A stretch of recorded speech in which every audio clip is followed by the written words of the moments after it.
आज की धार्मिक कथा में जब टूटा शनिदेव का अहंकार ये कथा सुनते हैं। त्रेता युग में एक बार बारिश के अभाव से अकाल पड़ा। तब कौशिक मुनि परिवार के लालन पालन के लिए अपना गृहस्थान छोड़कर अन्यत्र जाने के लिए अपनी पत्नी और पुत्रों के साथ चल दिए। फिर भी परिवार का भरण पोषण कठिन होने पर दुखी होकर उन्होंने अपने एक पुत्र को बीच राह में ही छोड़ दिया।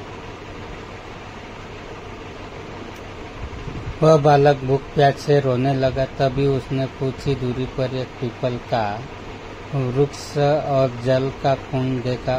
उसने भूख शांत करने के लिए पीपल के पत्तों को खाया और कुंड का जल पीकर अपनी प्यास बुझाई। वह बालक प्रतिदिन इसी तरह पत्ते और पानी पीकर और तपस्या कर समय गुजारने लगा। तभी एक दिन वह देवर्षि नारद पहुँचे। बालक ने उनको नमन किया। नारद मुनि विपरीत दशा में बालक की विनम्रता देखकर खुश हुए। उन्होंने तुरंत बालक का यथोचित संस्कार कर वेदों की शिक्षा दी। उन्होंने उसे ओम नमः भगवते वासुदेवाय की मंत्र की दीक्षा भी दी। वह बालक नित्य भगवान विष्णु के मंत्र का जाप कर तप करने लगा। नारद मुनि उस बालक के साथ ही रहे। बालक की तपस्या से भगवान विष्णु प्रसन्न हुए। भगवान विष्णु ने प्रकट होकर बालक से वर मांगने को कहा। बालक ने भगवत भक्ति का वर मांगा। तब भगवान विष्णु ने बालक को योग और ज्ञान की शिक्षा दी, जिससे वह परम ज्ञानी महर्षि बन गया। एक दिन बालक के मन में जिज्ञासा पैदा हुई। उसने नारद मुनि से पूछा कि इतनी छोटी उम्र में ही क्यों मेरे माता पिता से अलगाव हो गया, क्यों मुझे इतनी पीड़ा भोगना पड़ रही है। आपने मुझे संस्कारित कर ब्राह्मण बनाया है, अतः मेरी पीड़ा का कारण भी बताइए। नारद मुनि ने बालक से कहा, तुमने पीपल के पत्तों को खाकर घोर तप किया है, इसीलिए आज से तुम्हारा नाम पिंपलात रखता हूँ। जहाँ तक तुम्हारे कष्टों की बात है तो उसका कारण शनिग्रह है, जिसके अहंकार व धीमी चाल के कारण तुम्हारे साथ ही पूरा जगत भी अकाल की पीड़ा भोग रहा है।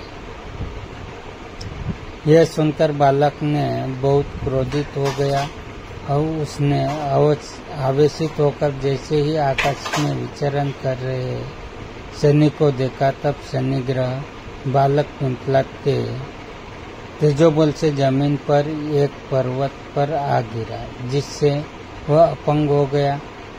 शनि की ऐसी दुर्दशा देखकर नारद मुनि खुश हो गए। उन्होंने सभी देवी देवताओं को यह दृश्य देखने के लिए बुलाया।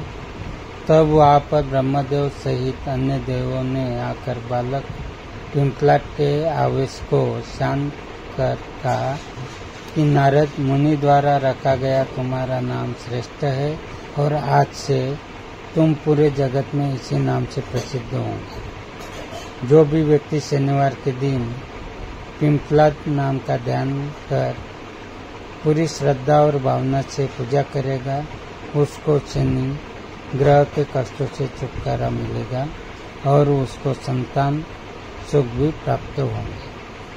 ब्रह्मदेव ने साथ ही पिंपलात मुनि को शनि ग्रह की शांति के लिए उसकी पूजा और व्रत का विधान बताकर कहा कि तुम धराशायी हुए शनि को अपने स्थान पर प्रतिष्ठित कर दो, क्योंकि वह निर्दोष है। पिंपलात मुनि ने भी ब्रह्मदेव के आदेश का पालन किया और उसे शनिचर व्रत विधि जानकर जगत को शनि ग्रह की शांति का मार्ग बताया। इसीलिए शनि ग्रह की शांति के लिए शनिवार के दिन पीपल के वृक्ष के साथ ही शनिदेव के पूजन की परंपरा है।